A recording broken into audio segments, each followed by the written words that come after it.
بسم الله الرحمن الرحيم. إن الحمد لله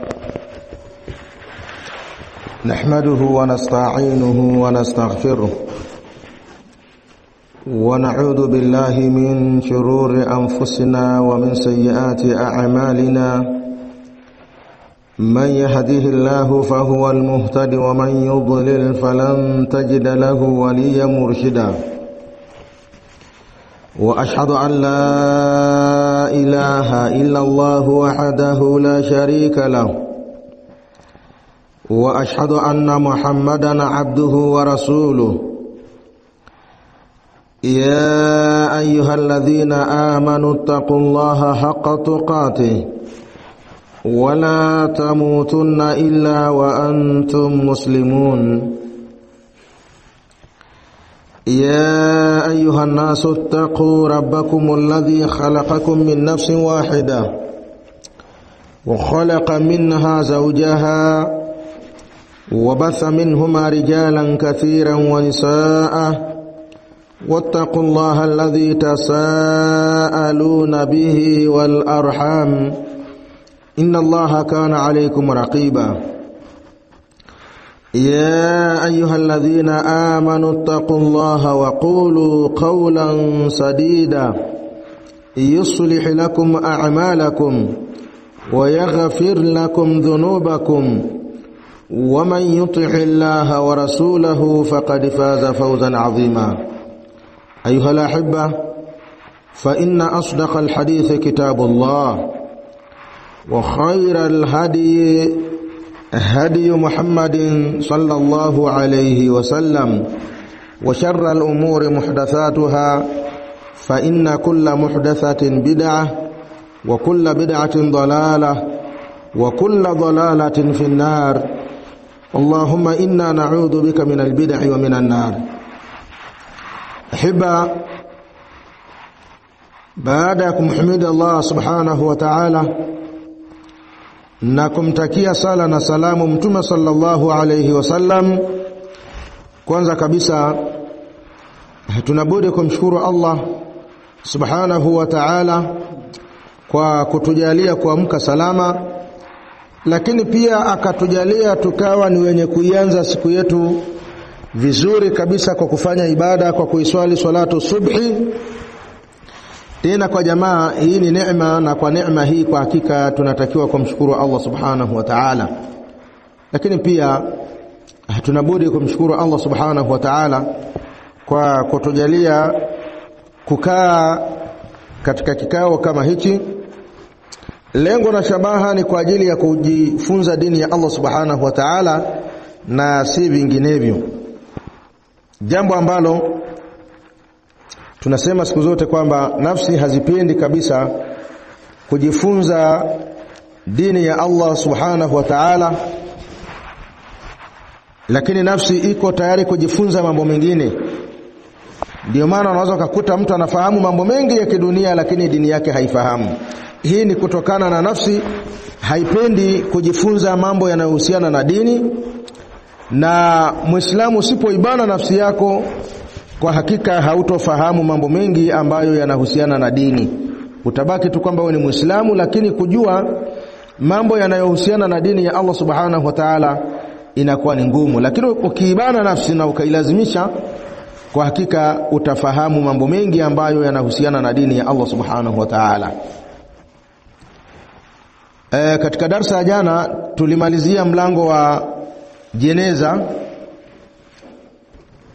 mlango wa mazishi, na kwa hakika tumejifunza mengi.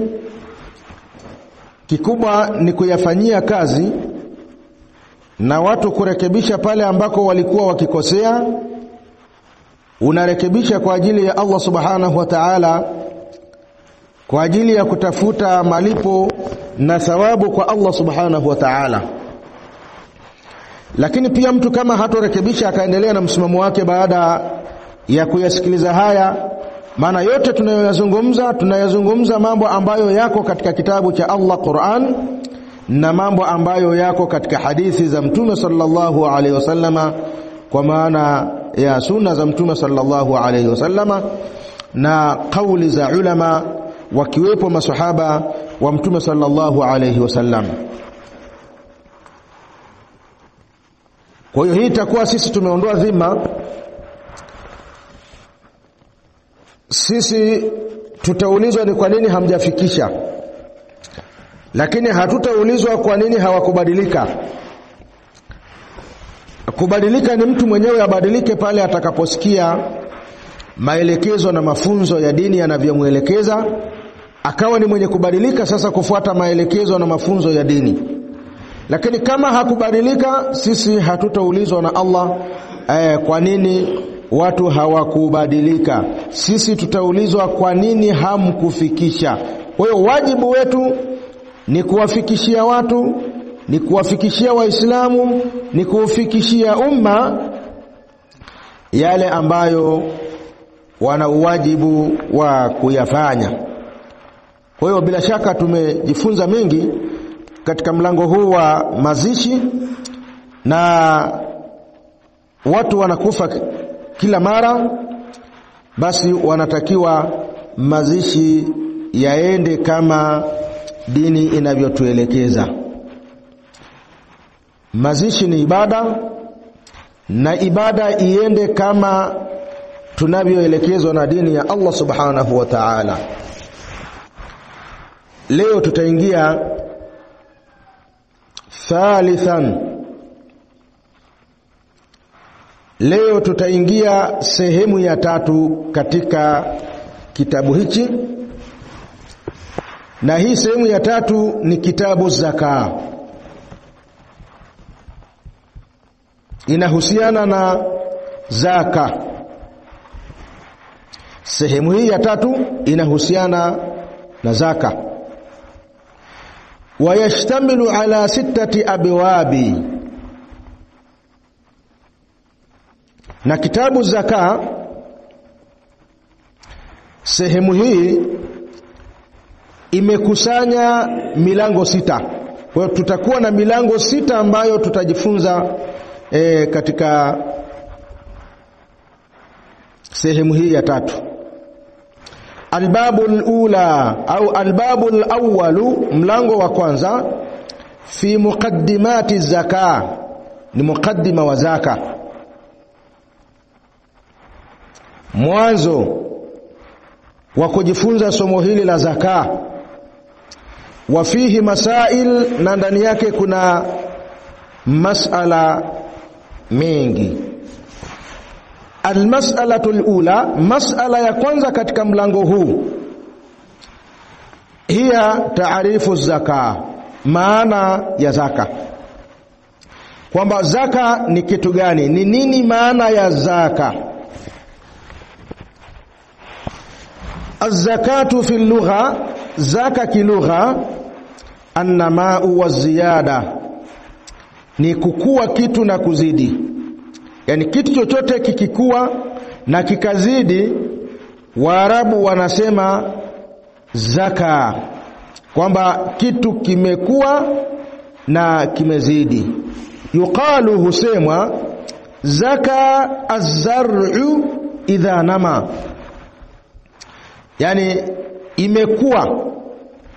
imekuwa mimea pindi itakapokuwa imezidi.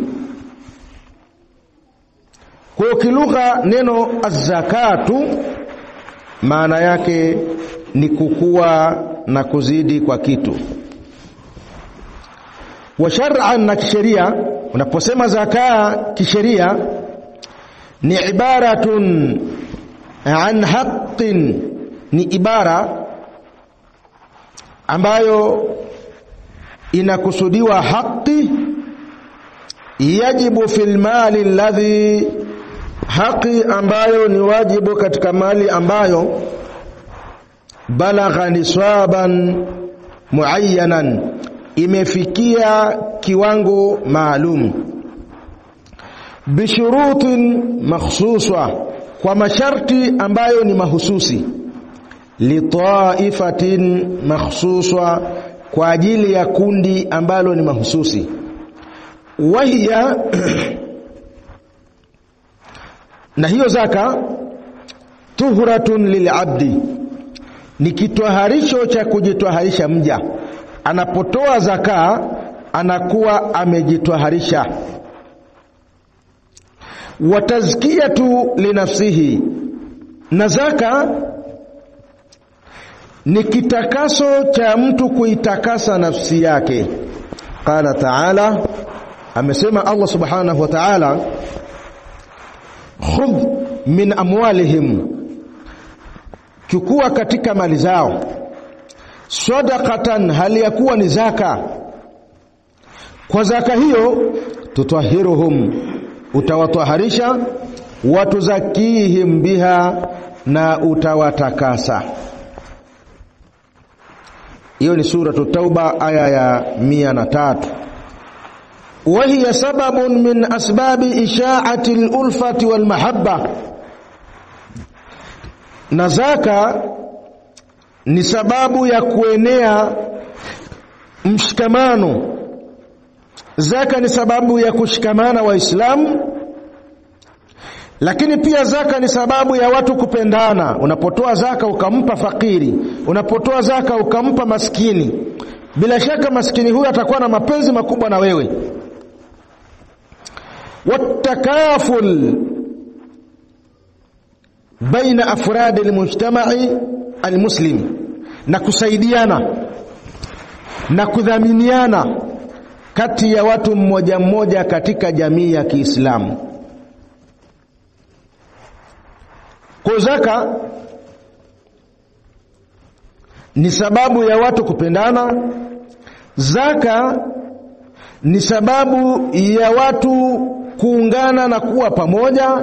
Zaka ni sababu ya watu kuweza kusaidiana katika jamii ya Kiislamu. Lakini pia miongoni mwa faida ya zaka, mtu anapotoa zaka anajitoharisha. Maulama wanasema anautoharisha moyo wake min al-bukhli, anautoharisha moyo wake kutokana na ubakhili. Lakini vile vile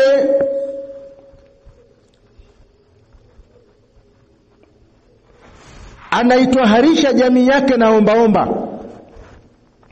Yani watu wanapokuwa wenye uwezo wanatoa zaka, wanawapa wale ambao ni maskini, wanawatoharisha na gonjwa la ombaomba.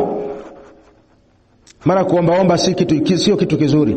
Mtu anapopewa zaka na yeye akaanzisha labda kama ni kazi fulani akaendelea na kazi hiyo, hata kuwa ni mwenye kuombaomba watu, kwa sababu ombaomba ni kitu kibaya.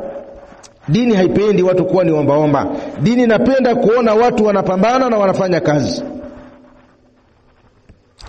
Lakini vile vile zaka inaitoharisha mali ambayo imetolewa zaka. Mali inayotolewa zaka hautosikia imepata majanga. Mali inayotolewa zaka hautosikia imeibiwa. Mali inayotolewa zaka hautosikia kwamba imeungua moto, kwa sababu imetakaswa na imetoharishwa na Allah subhanahu wa ta'ala. Kwa hiyo katika kutoharisha, unapotoa zaka kuna mambo matatu yanatoharika.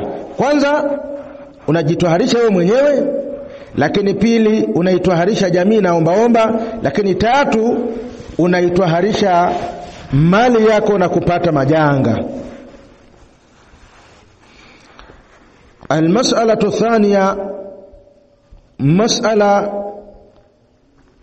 ya pili katika mlango huu wa kwanza, hukumu zakati wa dalilu dhalika, hukumu ya zaka na dalili ya wajibu wa zaka. Az-zakatu faridatun min faraidil islami, zaka ni faradhi miongoni mwa faradhi za Uislamu. Wa rukunun min arkanihi al-khamsa, na ni nguzo miongoni mwa nguzo zake 5. Wa hiya ahammu arkanihi, na zaka ina umuhimu zaidi katika zile nguzo za Uislamu. Baada ya swala, liqaulihi ta'ala, kwa kauli yake Allah subhanahu wa ta'ala aliposema, wa aqimus salata wa atuz zakata, nasimamisheni swala na toeni zaka. Wa aqimus salata, nasimamisheni swala, wa atuz zaka, na toeni zaka. Kwa hiyo hapa Allah subhanahu wa ta'ala ameamrisha mambo mawili. Ameamrisha watu wawe ni wenye kutoa, watu wawe ni wenye kuswali, lakini pia watu wawe ni wenye kutoa zaka. Ibn Abbas mufassir wa Qur'an anasema aya tatu zimeshuka zikiwa zimeungana na mambo matatu. Aya tatu zimeshuka zikiwa zimeungana na mambo matatu. Halitokubaliwa jambo moja kama mwenzake hayupo. Yani kuna mambo matatu yameamrishwa na kila jambo moja lina pacha wake. Kwa hiyo ukimtekeleza pacha ukamwacha mwingine, ujue kwamba hicho ulichokitekeleza pia hakitokubaliwa na Allah subhanahu wa ta'ala. Akasema miongoni mwa aya hizo ni Allah subhanahu wa ta'ala aliposema wa atii'u Allaha wa atii'u rasula, mtiini Allah na mumtii mtume. Ibn Abbas akasema faman ataa Allah wa lam yuti'ir rasula, atakayemtii Allah lakini hakuwa tayari kumtii mtume sallallahu alayhi wasallama, lam tuqbal, hiyo toa yake ya kumtii Allah haitokubaliwa na Allah subhanahu wa ta'ala mpaka amtii Allah na amtii mtume sallallahu alayhi wasallam. Hii ni aya ya kwanza. Ya pili ndio hii ambayo tumeisoma. Allah anasema wa aqimus salata, simamisheni swala, wa atuz zakata, na toeni zaka.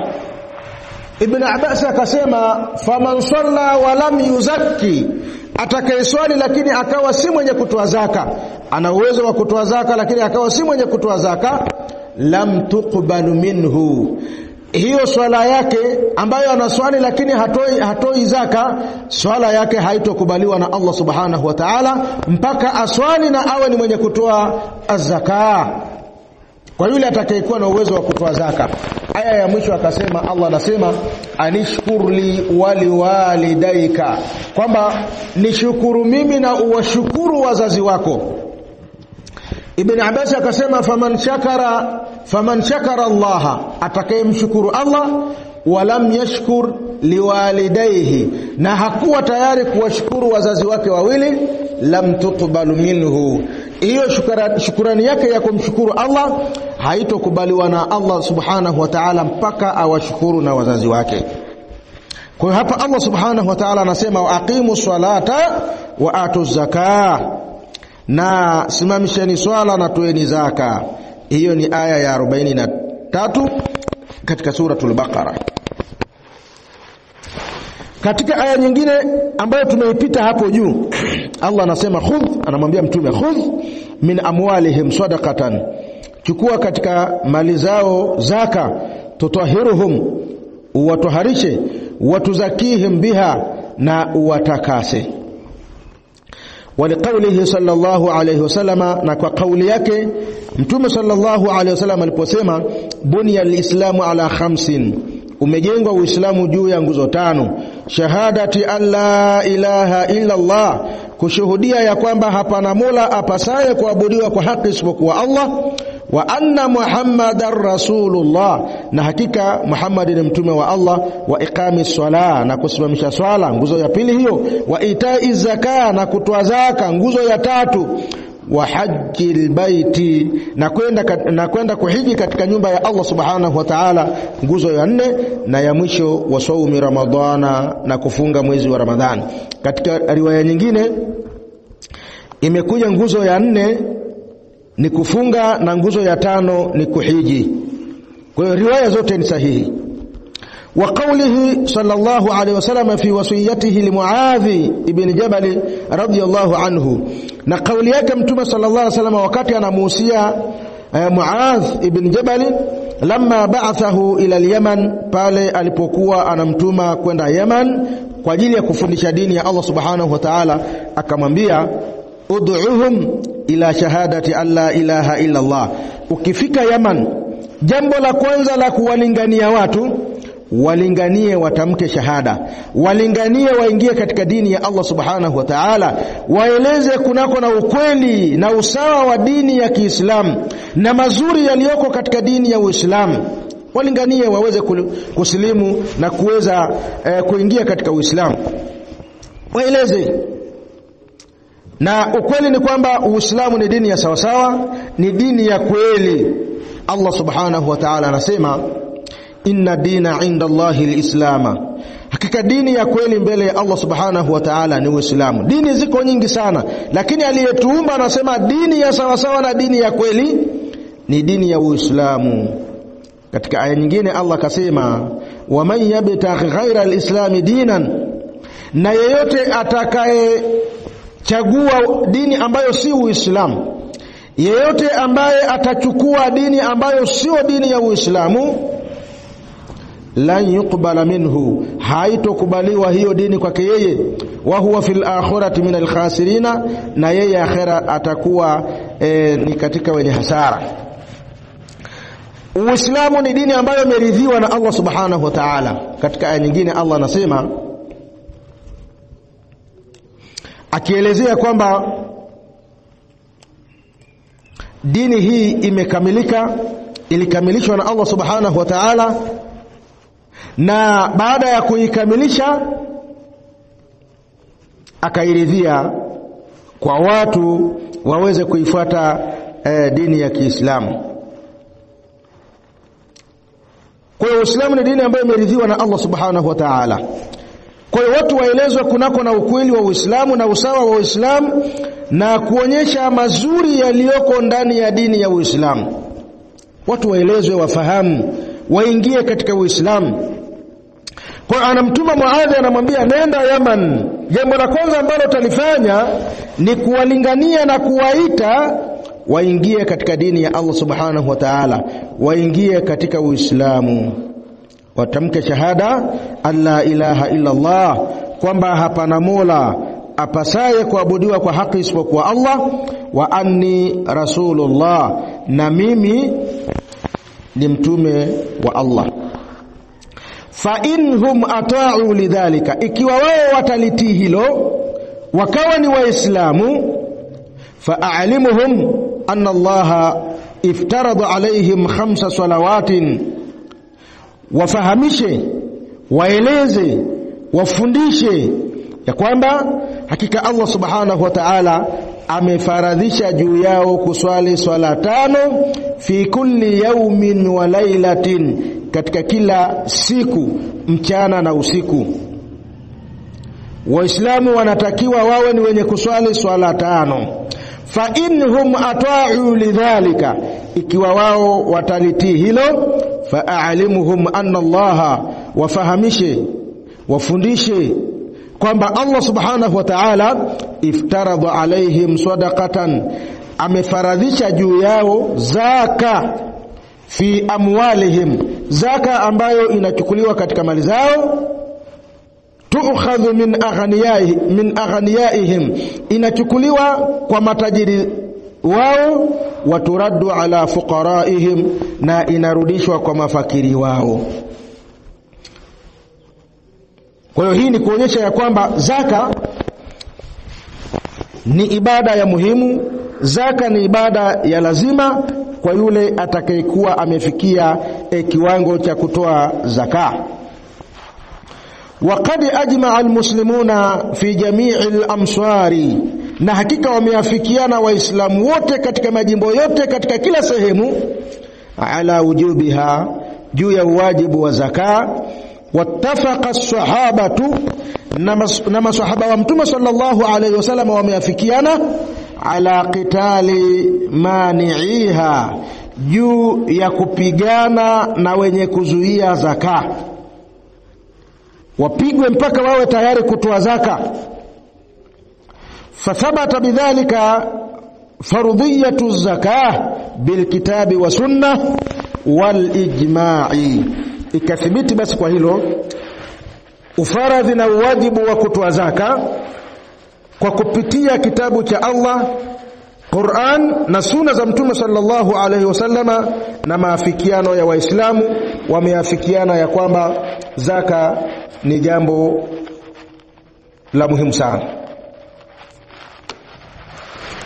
Almas'alatu thaniya, mas'ala ya pili, hukumu man ankaraha, hukumu ya mtu atakayepinga wajibu wa zaka, kwamba zaka si lazima.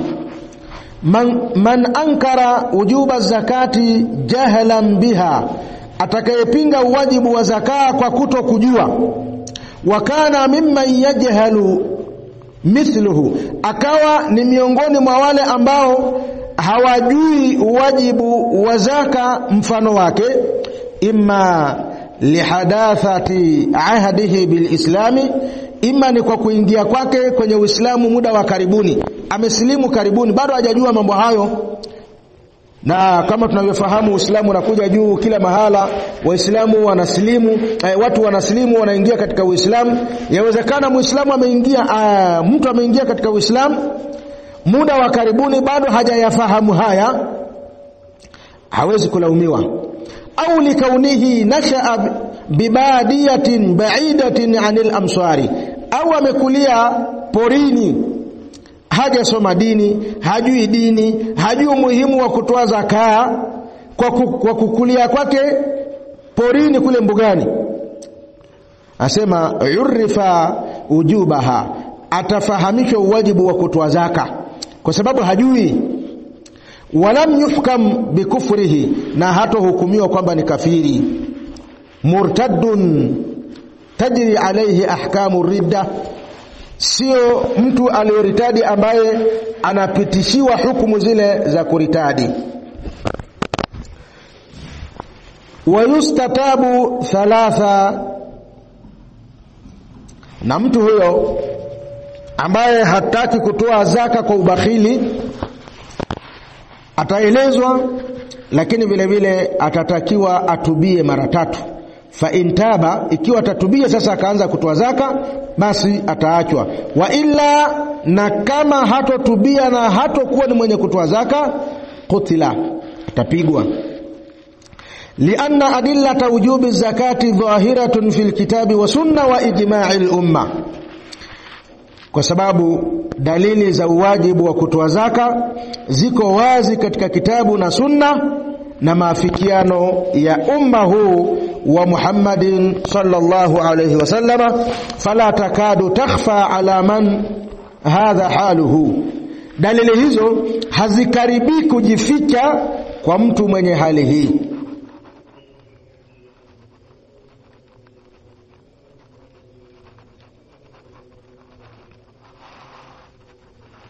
Kwa hiyo hapo Sheikh anasema mtu ambaye amekulia mbugani, mashambani kule, hajua wajibu wa zaka, anatakiwa kufahamishwa, na wala hakufurishwi kwa sababu ni maadhur, ana udhur. Lakini wa in kana munkiruha musliman nashian bibiladi alislam, ikiwa mwenye kupinga wajibu wa zaka ni Muislamu na amekulia katika miji ya Kiislamu, wa baina ahli alilmi, na amekulia kati ya watu wenye elimu, fahuwa murtaddun, huyo ni murtadi, ametoka katika dini ya Allah subhanahu wa ta'ala. Tajri alayhi ahkamu ridda, atapitishiwa yeye hukumu za kuritadi. Wa yustatabu thalatha, na atatakiwa kutubia mara 3. Fa intaba, akitubia yatakuwa yameisha. Wa illa qutila, na kama hatotubia atapigwa.